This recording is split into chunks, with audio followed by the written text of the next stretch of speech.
안녕하세요. 창업기업 리스크 관리에 대해서 오늘 말씀 나눠보겠습니다. 특히 재무 리스크 관리를 중심으로 말씀드리도록 하겠습니다.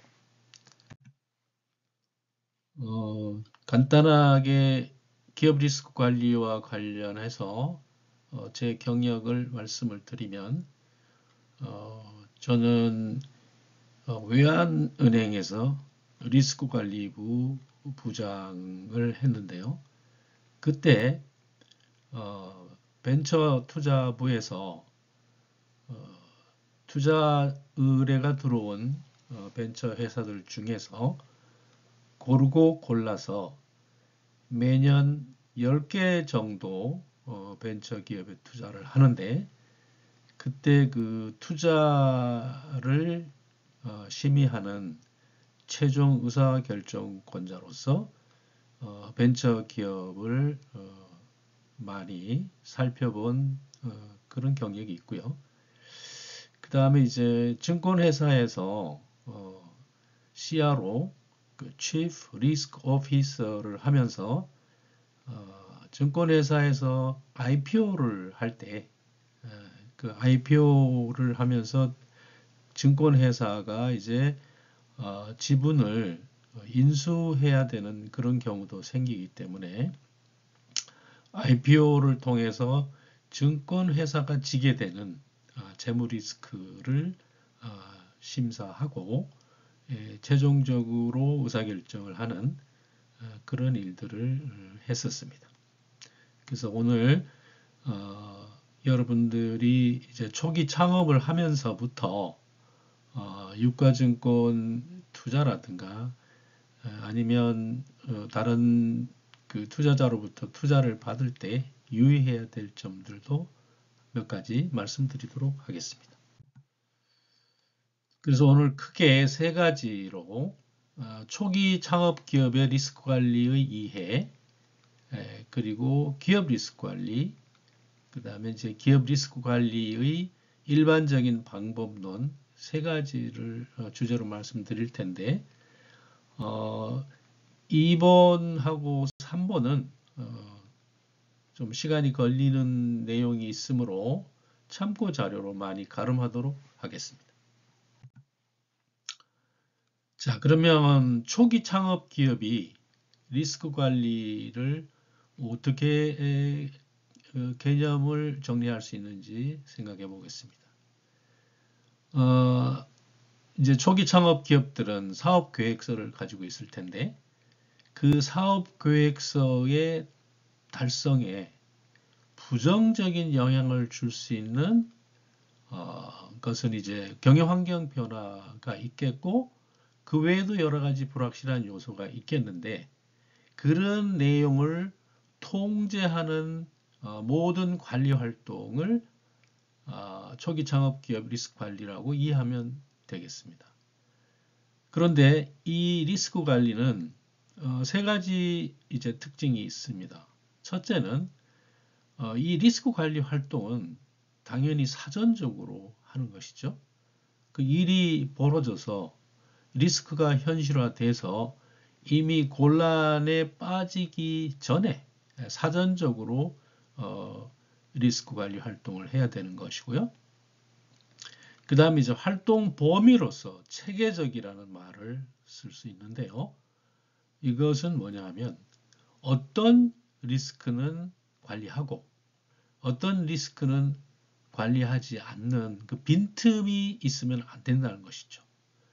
왜냐하면 여기 밑에서 보겠지만 우리가 리스크 관리에서 다루는 그 불확실성이라는 것은 일상적으로 발생하는 불확실성이 아니고 5% 이하의 아주 미미한 발생 가능성을 가진 그런 리스크 요인들을 대상으로 하기 때문에 자칫 어떤 리스크는 관리하고 어떤 리스크는 관리하지 않는 그런 경우가 발생합니다. 그래서 체계적으로, 즉 빈틈없이 리스크 관리를 하는 것이 중요합니다. 자, 그리고 활동 기준으로서 합리적이어야 한다. 그 말은 뭐냐면 사실 기업이 직면하는 모든 리스크는 많은 돈을 들이면 모두 방지할 수 있습니다. 그러나 많은 돈을 들여서 리스크를 제로로 만드는 것은 수익을 추구하는 기업의 입장에서는 맞지 않습니다. 그래서 리스크 관리에 들어간 비용을 대비해서 그 리스크 관리의 효과가 비용보다 커야 한다는 거죠. 그래서 그 기준을 합리적이다 이렇게 말씀드릴 수 있겠습니다. 자, 그리고 두 번째는 창업 성공을 위협하는 모든 리스크 요소를 이제 식별하고 그 리스크의 강도와 빈도를 예측하는 평가하고 그리고 주요 리스크에 대한 대응 방안을 수립해서 실행하고 그 과정을 관찰하는 일회적이 아닌 순환적인 경영 활동을 우리가 리스크 관리 활동이라고 말할 수 있습니다. 그리고 일상적인 불확실성이 아니라 5% 이하의 발생 가능성을 가진 일어날지도 모르는 그런 리스크 요인을 대상으로 하는 것이 리스크 관리 활동입니다. 일상적인 불확실성이 있죠. 근데 그 일상적인 불확실성은 리스크 관리가 아니고 원가 관리, 코스트로 커버하는 게 맞습니다. 자, 이건 이제 경영학을 하시는 분들은 다 아는 마이클 포터의 Five Forces 모델인데요. 이 다이아몬드 모델이라고 하죠. 거기에 이제 기업이 기존 기업들의 간의 경쟁, 그 다음에 잠재 진입자의 위협, 구매자와의 교섭력, 공급자와의 교섭력, 그 다음 나아가서 대체제의 위협, 이 모든 것들을 극복하고 경영을 해야 한다는 그런 것이 이제 이 Five Forces 모델인데 기존 기업도 이러한 치열한 경쟁에 놓여 있습니다. 창업 기업으로서는 이보다 더 불리한 상황에 놓여 있고 그것을 극복해야만 되는 것이죠. 요 3일회계법인에서 정리한 기업이 직면하는 리스크를 크게 통제 불능 리스크와 통제 가능 리스크라고 구분을 하는데요. 이런 것들은 이제 통제 불가능한 리스크이고 기업이 자체적으로 통제 가능한 리스크로는 크게 재무 리스크와 비재무 리스크로 구분을 하고 특히 오늘 우리가 초기 창업 기업에게 중점적으로 생각해야 될 것이 요 유동성 리스크입니다. 물론 그 외에 이제 비재무적 리스크도 매우 이제 중요하죠. 근데 이런 것들 하나씩 다루기는 오늘 시간이 안 되지만 이 모든 리스크를 어떻게 관리하는지 그 방법론에 대해서는 제가 뒤에서 설명을 드리도록 하겠습니다. 자, 그래서 통제 가능한 리스크는 관리를 하고 그 다음에 통제 불가능한 리스크, 예를 들면 기준금리가 이제 올랐어요. 그건 우리가 통제 불가능한 리스크란 말이에요. 이런 경우는 통제 가능한 리스크로 대응 방안을 마련하는 것이 리스크 관리의 핵심입니다. 초기 창업 기업의 리스크는 이제 기업 활동이라는 것 자체가 각종 리스크를 인수한 대가로 수익을 얻는 행위이잖아요. 그랬을 때 초기 창업 기업은 기존의 기업보다 더 높은 수준의 불확실성과 리스크에 노출되어 있고 그래서 이 초기 창업 기업의 리스크를 크게 비즈니스 리스크와 재무 리스크로 구분할 수 있겠습니다. 그래서 비즈니스 리스크는 수익이 없는, 수익이 비용을 커버하지 못하는 그런 불확실한 상황에서 사업을 시작하는 것이고요. 그 다음에 이제 시장의 변화나 경쟁자의 압력, 그 다음에 내부 인력의 부족, 그 다음에 대체재가 생기는 것을 극복하고 공급자와 구매자와의 불리한 교섭력을 극복하고 이런 일련의 내용들이 이제 비즈니스 리스크 관리인데 이것은 여러분들이 이제 다른 이 과정의 다른 강의에서 이제 부분적으로 다 다루었죠. 자, 그 다음에 이제 재무 리스크인데 재무 리스크는 유동성 리스크, 신용 리스크, 금리 리스크, 영업 리스크로 크게 나눌 수 있습니다. 그래서 유동성 리스크라는 것은 자본 리스크와 현금 흐름 리스크로 생각해 볼 수 있는데 자본 리스크라는 것은 자본이 이제 고갈되거나 충분한 자본을 확보하지 못한 그래서 이제 기업이 곤란을 겪게 되는 그런 리스크이고 현금 흐름 리스크는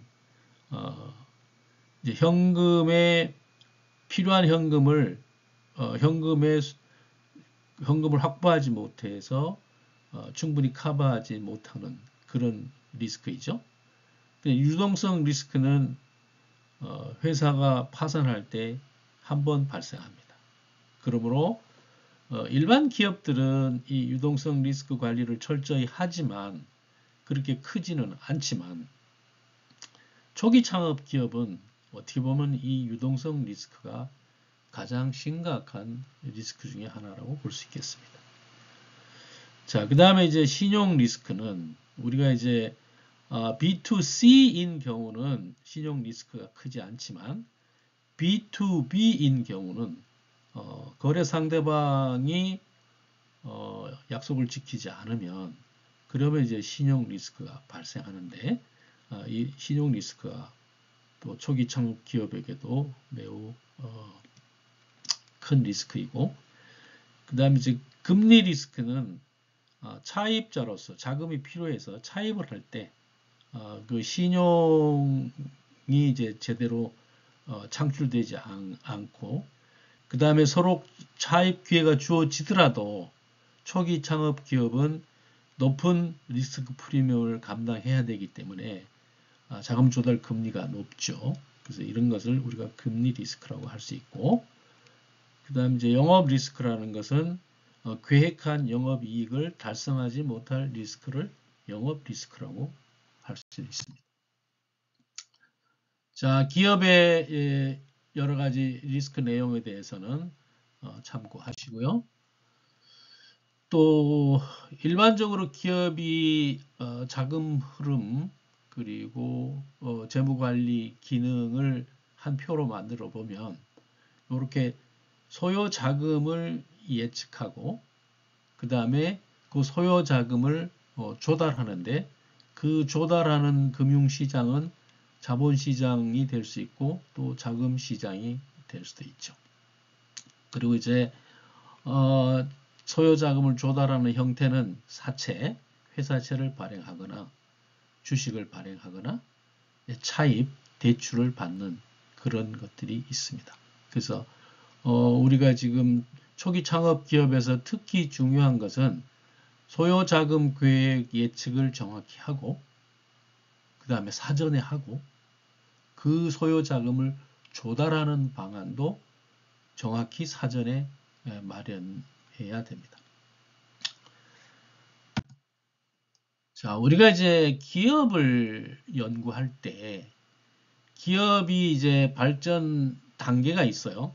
신생 기업에서 성장해서 또 구조조정형이 있고 성숙 기업형이 있고 현금 보유형 이렇게 여러 가지 기업 발전 단계별로 현금 흐름 유형을 경영학에서는 구분을 하는데요.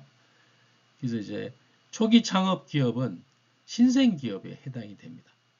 그래서 영업 활동이 부족하고 영업 활동에서의 현금 흐름이 부족하고 투자는 많이 해야 되는 그런 상황이죠.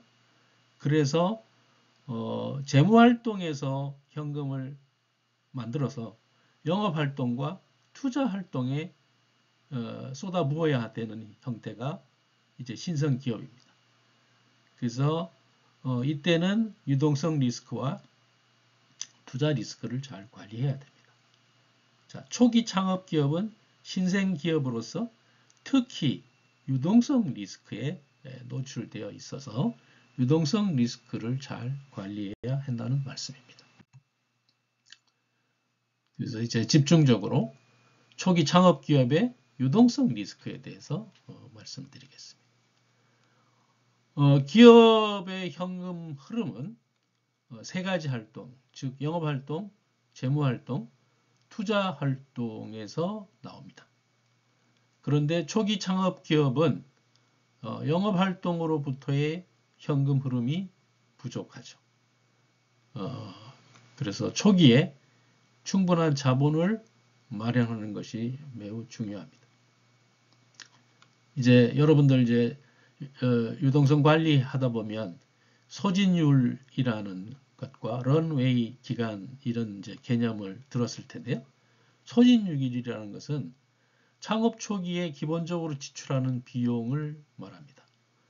예를 들면 1년으로 잡는다면 1년간 들어가는 비용, 분기로 잡는다면 분기에 들어가는 비용, 이런 것들을 이제 소진율이라고 하고, 그 다음에 이제 가지고 있는 현금을 소진율로 나누면 그러면 자금이 소진되는 기간이 계산되죠. 이것을 이제 런웨이라고 합니다.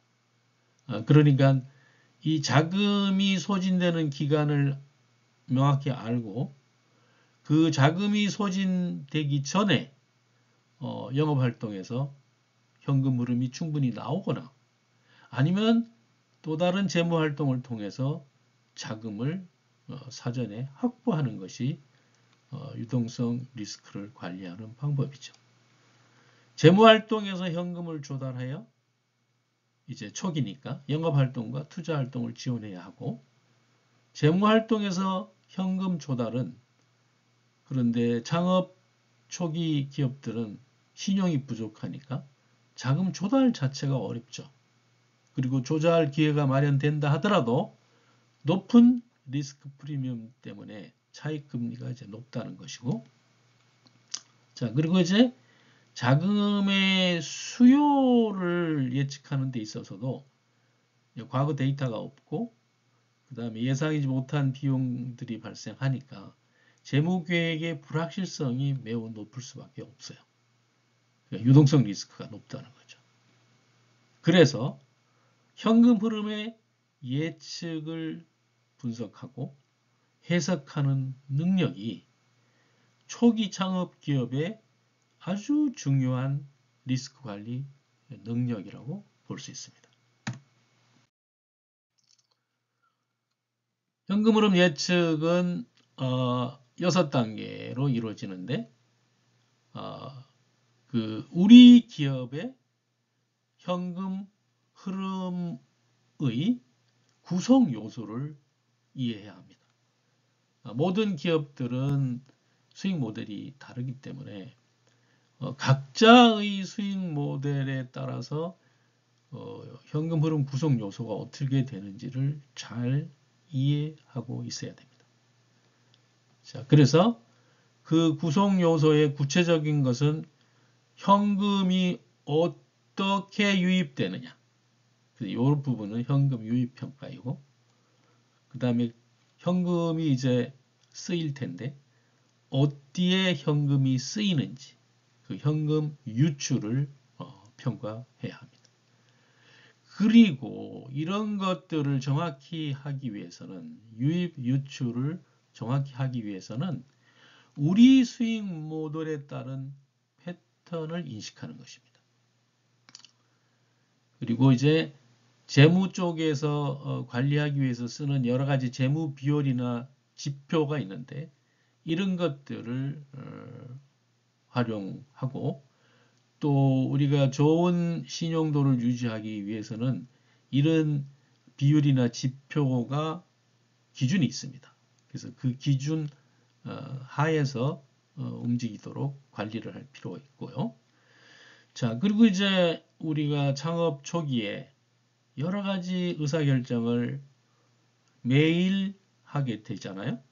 그래서 그 중에는 경미한 의사결정도 있고 또 아주 중요한 의사결정도 있을 텐데 그 의사결정을 할 때 이렇게 현금 흐름에서 얻어진 정보를 바탕으로 의사결정을 해야 그 의사결정이 정확하고 통찰력 있는 의사결정이 될 수 있다는 것입니다. 그래서 앞에 그림을 조금 더 자세히 설명해 놓은 것이에요. 그래서 현금 흐름 예측의 구성 요소를 이해하는 것은 영업활동, 투자활동, 재무활동을 포함한 우리 기업의 현금 출처, 그 다음에 사용에 대한 통찰력을 얻어야 됩니다. 예를 들면 여러분이 이제 SaaS라면 Software as a Service, 소프트웨어를 제공하고 수익을 창출하는 수익 모델을 가지고 있다면 이때 여러분들이 AI에게 이렇게 물어보면 됩니다. SaaS 기업으로서 현금 예출의 구성 요소는 어떤 게 있나? 이렇게 물어보면 AI가 이제 기초적인 대답을 해줍니다. 그런 걸 참고해서 여러분들이 우리 기업은 어떠한 그 현금 흐름 구성 요소가 있는지 명확히 이제 인지해야 합니다. 현금 유입 평가는 영업활동 현금 유익 물론 이제 초기에 전혀 없는 곳도 있지만 또 초기에 영업활동을 통해서 현금이 유입되는 그런 수익 모델도 있으니까 자, 그 뒤에 이제 차입을 통한 재무활동, 또 투자 유치를 통한 재무활동, 그 다음에 차입을 통한 재무활동이고 이제 또 투자를 유치해서 현금을 얻는다면 투자 유치를 통한 현금 유입 이런 그 내용을 파악을 하고요. 그 다음에 현금 유출도 지출 비용과 지급액인데 급여, 임대료, 공과금, 재고를 위한 구매 이런 것들을 명확히 우리 기업은 어떻게 되는지를 알아야 하고 그리고 이제 영업활동에서의 현금 유출 그 다음에 재무활동의 현금 유출 우리가 차입을 했다면 이자를 내야 될 것이고 또 차입 기간이 만기가 되면 그 부채를 상환하는 노력도 해야 될 테니까 그런 것도 있고 그 다음에 투자활동 또 우리가 오히려 연관기업에다가 출자를 할 수도 있잖아요. 그런 투자활동도 현금 유출의 요소가 되는 것입니다. 자 그리고 현금 흐름 패턴을 식별해야 되는데요.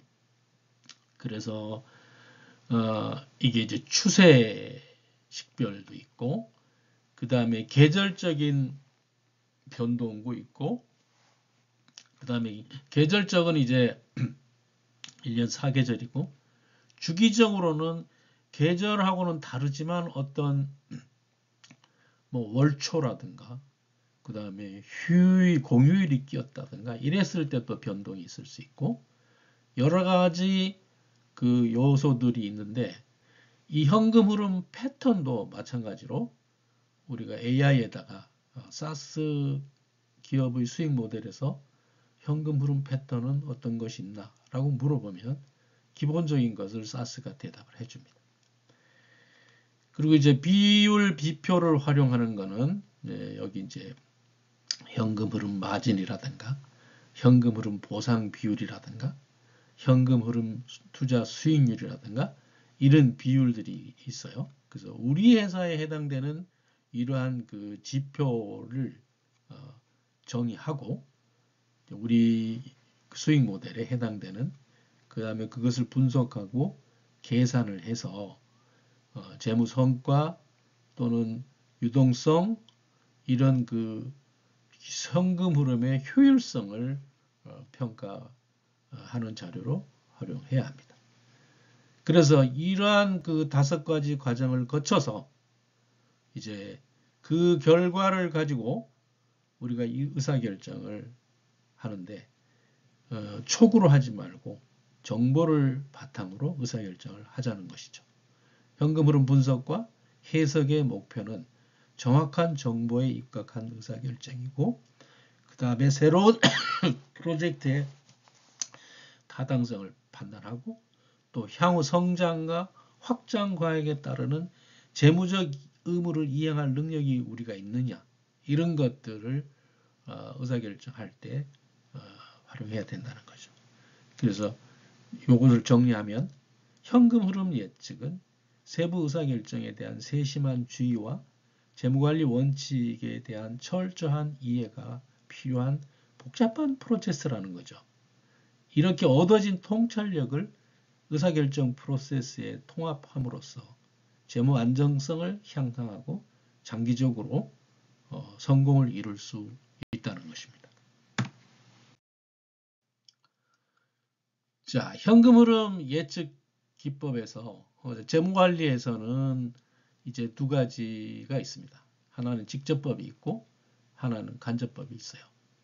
직접법이라는 것은 매출 관련 현금 유입 정보와 비용 관련 현금 유출 정보를 잘 알고 있을 때 적용할 수 있고요. 그래서 유입과 유출의 차액으로 영업활동으로 인한 현금 흐름을 계산하는 것이 직접법입니다.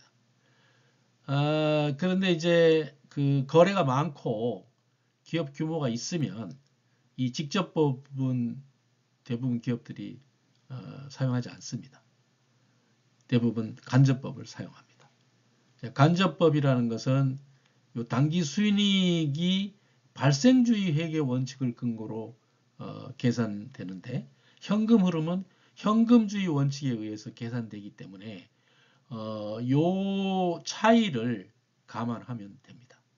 그래서 재무상태표 즉 재무상태표에서 특정 회계기간의 모든 비현금성 유동자산과 유동부채 항목의 변화를 계산하면 현금 흐름을 예측할 수 있습니다.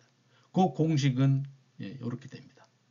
그래서 당기순이익에다가 유동자산의 증가를 빼주고 유동자산의 감소를 더해주고 유동부채의 감소를 빼주고 유동부채의 증가를 더해주고 이제 감가상각비나 기타 비현금 비용을 더해주면 이게 이제 영업활동으로 인한 현금, 그 기간의 현금 흐름을 계산할 수 있습니다.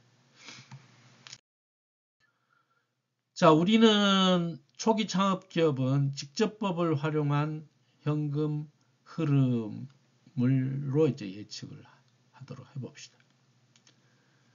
자, 이제 과거 데이터인데 뭐 오래된 과거 데이터가 아니고 우리가 만약에 분기별로 현금 흐름을 예측한다면 몇 분기만 있어도 과거 데이터가 있는 거죠. 그래서 이제 과거 데이터를 기반으로 하고 그래서 과거 현금 흐름을 상세히 분석해서 여기로부터 계절적 패턴이 어떻게 되는지 또 주기적인 추세 그 다음에 특이 현상이 어떻게 나타나는지 이런 것들을 우리가 생각해낼 수 있다는 거죠. 뭐 제과점을 예를 들면 과거 데이터를 검토해 보니까 추수감자전이나 성탄절 이때는 파이라는 상품이 판매량이 증가하더라. 이런 것들을 우리가 분석해낼 수 있는 거죠. 자, 그다음 수익 예측은 이제 우리가 수익이 제품 판매나 구독이나 라이선스 계약 이런 다양한 수익 원이 있는데 이런 것들을 고려하고 계절 변화나 시장 동향, 고객 행동 이런 것들이 수익 예측에 다 영향을 미친다는 거죠. 그래서 SaaS 기업이라면 소프트웨어 에서 서비스 회사는 이제 기능이 업그레이드된 버전을 출시하고 나면 신규 가입자가 급증할 것으로 예상할 수 있고 또 월간 반복 수익에 미치는 영향을 추정하고 이를 현금 흐름 예측에 통합하는 그런 수익 예측이 필요합니다. 그리고 비용 추정은 고정비 임대료와 같은, 그 다음에 마케팅 지출과 같은 변동비, 그 다음에 일회성 비용, 이런 것들을 구분해서 비용을 추정하는데 감안할 수 있습니다. 이런 것들이 다 직접법에 해당되는 거죠. 자, 여기서 제가 이제 증권회사 임원으로 있을 때 경험했던 건데, 이제 IPO를 자문하러 가보면 그 오너들이 자본금은 5천만 원이고 지금 우리 회사 가치는 20배다 이렇게 얘기합니다. 그러면 근거가 뭐냐? 그렇게 물어보면 근거가 없어요. 그러면 20배를 회사 가치를 만들기 위해서는 물론 뭐 기발한 아이디어나 특허도 중요하지만 거기까지 올 때 들어간 비용이 있잖아요. 그 비용을 다 회계적으로 처리해 두어야 됩니다. 자, 그래서 이제 사적으로 점심 하나를 팀원들하고 먹더라도 이거를 사적 비용으로 지급하지 말고 모든 비용을 창업 비용으로 계산해야 됩니다. 그래야 증자나 IPO 등의 과정에서 기업 가치 산정에서 오해를 받지 않습니다. 그리고 근거가 있으니까 오케이, 뭐 이런 비용이 다 이렇게 회계 처리돼 있으니까 충분한 가치가 있다 라고 입증이 되는 것이 중요하다는 것이죠. 이거는 비단 IPO뿐 아니고 여러분들이 내가 이제 1년 동안 회사를 운영했는데 자금이 부족해서 사적으로 다른 사람으로부터 투자를 받았어요. 그러면 그 투자 받을 때는 항상 우리 회사의 현재 가치를 어느 정도 평가하는지가 중요하잖아요. IPO를 안 가더라도. 그래서 그걸 얘기할 때 여러분들이 지금까지 쓴 비용을 잘 회계 처리를 하고 해두어야 한다는 것입니다. 자, 그 다음에 이제 운전자본 관리인데요. 요거는 이제 재고, 미수금, 지급 계정 이런 것들을 고려하고 또 이제 B2B인 경우에 고객이 이제 돈을 제때 그 외상 매입 매출금을 지불하지 않는 그 지불 지연이나 그다음 오히려 우리가 공급업체에 대해서 지불 기간을 오히려 연장해주는 그런 것도 이제 고려해 볼 수 있다는 거죠. 그래서 예를 들어서 전자상거래 업체가 재고 회전율을 모니터링해서 재고 수준을 최적화해서 가능하면 운전자본을 철저히 관리하는 것이 중요하겠죠. 자, 그 다음에 이제 여기 시나리오 모델링 부분인데요. 이건 뭐냐 하면, 자, 우리가 이제 미래 상황을 가지고 얘기하는 거잖아요. 그러니까 미래 상황이 부정적인 상황이 올 수도 있고, 긍정적인 상황이 올 수도 있고, 그 중간인 보통 상황이 올 수도 있다는 거죠. 그래서 이 세 가지, 최소한 이 세 가지 상황을 가정해서 현금 유출이나 유입 시나리오를 작성하고 그리고 민감도 예를 들어서 경제 지표 중에 금리라든가 환율이라든가 그 다음에 그 경기 상황 예를 들면 코로나 같은 이런 변수들이 실제화됐을 때 이게 우리에게 얼마나 영향을 미치는지 그 민감도를 분석할 수 있어야 된다는 거죠. 그런 경우는 이제 부정적인 영향이 되겠죠.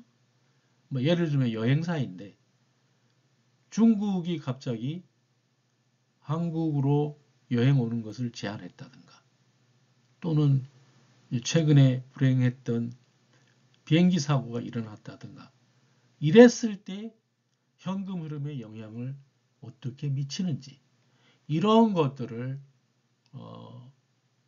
우리가 이제 감안해야 된다는 건데 어떻게 감안하느냐? 부정적, 긍정적, 보통 시나리오를 가지고 어느 정도 감안할 수 있다는 거죠. 자, 그리고 이제 비상자금이 있어야 돼요. 요걸 이제 현금준비금과 비상계획이라고 명명을 했는데, 예상치 못할 사건, 자연재해나 경기 침체, 예상치 못한 사건으로 현금 흐름 변동이 있을 때 여기에 대비해야 하기 때문에 우리가 수익의 일부를 예비 자금으로 축적하는 것도 하나의 유동성 리스크 관리 방법이라는 거죠. 자, 그리고 이제 여러분들이 현금 흐름을 예측하는 스프레드시트를 만들어야 됩니다. 그래서 엑셀을 통해서 우리 회사에 해당되는 항목을 생성해서 유입과 유출을 쭉 나열을 하고, 그 다음에 이제 각 기간의 순현금 흐름을 산출해야 됩니다. 그래서 판매 수익, 운영 비용, 대출 관련 지출, 대출 상환, 이런 것들을 우리가 항목에 이제 넣어야 되고, 그 다음에 여기서 이제 각 기간, 해당 기간, 이런 얘기인데, 보통은 우리가 회사, 기업의 회계 기간이 1년이죠. 그죠? 그런데 창업 초기에는 1년보다는 반기 6개월, 분기 3개월, 심지어는 1개월을 이 예측 기간, 플랜 기간으로 삼아야 할 필요도 있습니다. 그래서 여기서 제가 1년이라고 하지 않고 각 기간이라고 한 거예요.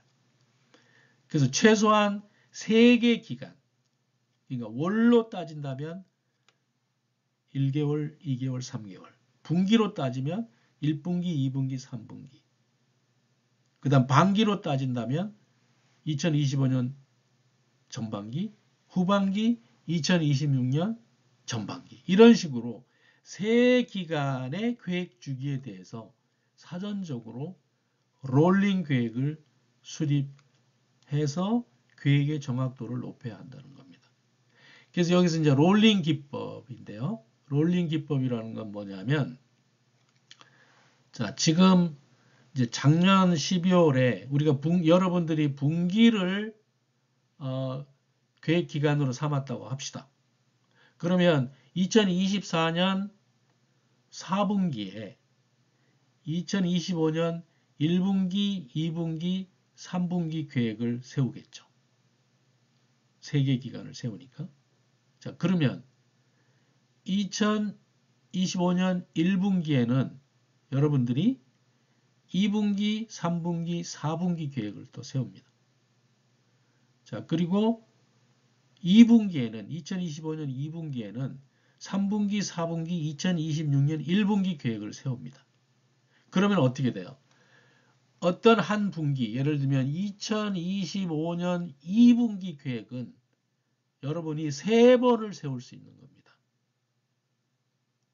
그래서 매 기간, 앞으로 다가올 3주기에 대한 계획을 세우는 것을 롤링 계획이라고 합니다. 그러면 계획의 정확도를 훨씬 높일 수 있습니다. 제가 이제 엑셀 시트를 하나 만들어서 여러분들에게 배포를 하도록 조치했으니까 그 엑셀 시트를 참고하셔가지고 이렇게 시나리오별 롤링 기법을 한번 활용해 보시도록 하시면 좋겠습니다. 자, 그래서 이제 이게 건데요. 물론 롤링 기법은 재무상태표도 작성하고 손익계산서도 작성하고 그리고 무엇보다도 현금 흐름표를 작성해야 됩니다. 근데 이제 너무 그것이 번거로우면 최소한 현금 흐름표는 롤링 계획을 최소한 3개 구간은 작성을 하셔야 됩니다. 여기 지금 양식을 보시면 재무상태표니까요. 여기에 이제 차변이니까 자산이고 부채 항목이 여러분들 수익 모델에 맞게 선정을 하시면 됩니다. 자, 그래서 이제 2024년에 우리가 1분기, 2분기, 3분기, 4분기는 실적이 있잖아요. 그죠? 이렇게 실적을 정리하시고 요 실적을 바탕으로 4분기에 2025년 1분기 계획을 세우겠죠? 그래서 보통 시나리오, 부정적 시나리오, 긍정적 시나리오로 세우고 요 세 개의 확률을 각각 3분의 1로 가정하고 평균 시나리오를 계산을 합니다. 자, 근데 요때 1분기만 계획을 하는 게 아니고 어떻게 해요? 2분기와 3분기까지 계획을 합니다. 왜? 롤링 계획을 위해서 그렇게 하는 거예요. 자, 2024년 12월 초에 2025년 1분기, 2분기, 3분기 계획을 수립했어요. 그리고 부정적, 보통, 긍정적 세 개의 시나리오를 가정하여 작성하고 세 시나리오의 평균을 산정을 하고 각 기간의 계절적 요소를 감안하여 작성합니다. 여기 이제 1, 4분기니까 봄 되기 전까지잖아요. 그죠? 그 다음에 2025년 3월 초에 2025년 2분기 그 다음에 3분기 4분기를 계획을 수립합니다. 매 분기 초에 다음 세 기간에 여기서는 이제 분기죠. 세 분기의 계획을 수립하면 그러면 각 분기 계획은 결국 여러분들이 3번 업데이트 하는 게 됩니다. 그렇기 때문에 세 분기 전에는 그 계획을 수립하는 게 아주 부정확했지만 부정확하더라도 계획이 있을 때 두 번째 그 분기의 계획을 세울 때는 좀 더 정확해지고 세 번째 업데이트 할 때는 아주 정확한 그런 계획을 세울 수 있다는 것입니다. 그 다음 이제 손익계산서도 마찬가지입니다. 자, 그리고 이제 가장 중요한 것이 롤링 추정 현금 흐름표입니다. 자, 그래서 영업활동으로부터의 현금 흐름, 투자활동으로부터의 현금 흐름, 재무활동으로부터의 현금 흐름, 요 상세한 그리고 현금 유입, 현금 유출, 그리고 그 상세한 요소는 어떻게 해요? 여러분들 수익 모델에 맞게 여러분들이 이것을 알아내야 한다는 거죠. 그리고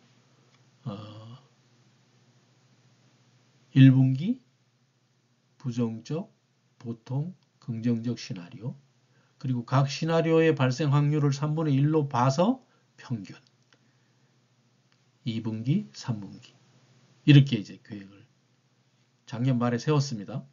만약에 지금 여러분들 지금 한다면 2025년 1분기에 2분기와 3분기와 4분기 계획을 수립해야 되는 것입니다. 이런 식으로 롤링 계획을 수립해서 여기는 이제 양식입니다. 영업활동 현금 흐름 양식, 투자활동 현금 흐름 양식, 재무활동 현금 흐름 양식인데 요거는 이제 기본적인 것들이에요. 여러분들의 수익 모델에 맞는 그런 것들을 여기다가 이제 알아내셔야 됩니다. 자, 여러분들이 초기 창업 기업으로서 경쟁력을 가져야 하는데 그 경쟁력이 어디서 오겠어요? 여러분들은 무슨 남보다 특별한 그런 특허, 뭐 기술 이게 나의 경쟁력이라고 생각하는데 그거는 경쟁력의 10분의 1밖에 안 됩니다. 나머지 10분의 9의 경쟁력은 여러분들이 이 기업을 통찰력 있게 정보를 가지고 관리하는 능력, 그게 여러분들의 창업기업으로서의 성공을 가름하는 능력이 되는 것입니다. 여기 현금흐름 관리 유의사항은 여러분들 그냥 참고하시면 되겠습니다.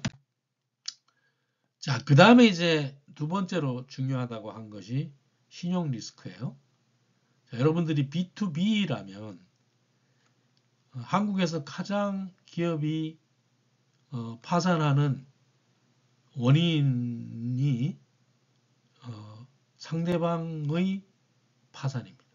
상대방이 대금 지급 약속을 지키지 않았기 때문입니다. 그래서 신용 리스크 관리가 중요한데 신용 리스크 관리에는 신용 조사와 신용 분석과 신용 평가가 있습니다. 근데 이제 신용 분석과 신용 평가는 여러분들이 초기에 할 수 없더라도 최소한 신용 조사만큼은 철저히 해야 됩니다. 자, 그래서 신용 조사는 자료를 수집하고 표면적인 사실을 인지하는 초기 단계입니다. 그래서 이 초기 단계에서 거래 상대방에 대해서 이 사람이 어느 정도 신용도가 있는지 이런 것들을 알아야 됩니다.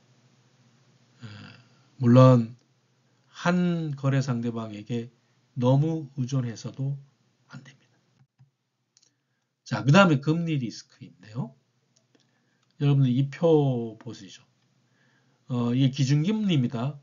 한국에서 기준금리는 한국은행에서 금융통화위원회에서 정하죠. 우리나라 기준금리가 지금 이제 5.5에서 5.0으로 됐죠. 보시면 이 시기에 기준금리가 0.7%였습니다. 이 0.7%가 2022년 1월이었어요. 그러다가 갑자기 2023년 7월까지 몇 배가 뛴 겁니까, 무려.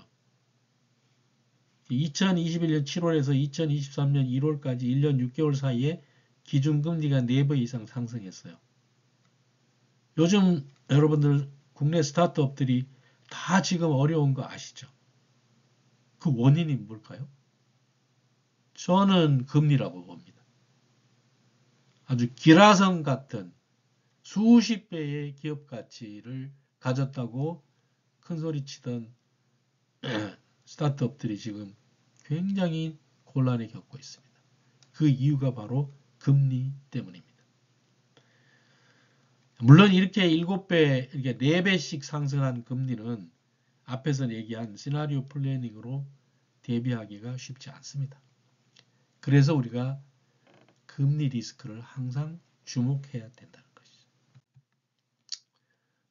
그래서 이게 제가 이제 은행에 있을 때 매달 제가 그 다음 달 우리 대출 금리를 어떻게 할지 기준을 정하는데요. 그 대출 금리를 구성하는 요소입니다. 여러분들 자세히 보실 필요는 없고, 지금 리스크 프리미엄이 여러분들이 대출자로서 신용이 나쁠 때 이게 리스크 프리미엄이 커지는 거예요. 그래서 요 리스크 프리미엄이 되도록이면 낮도록 이제 신용 관리를 잘 하는 게 금리 리스크 관리하는 겁니다.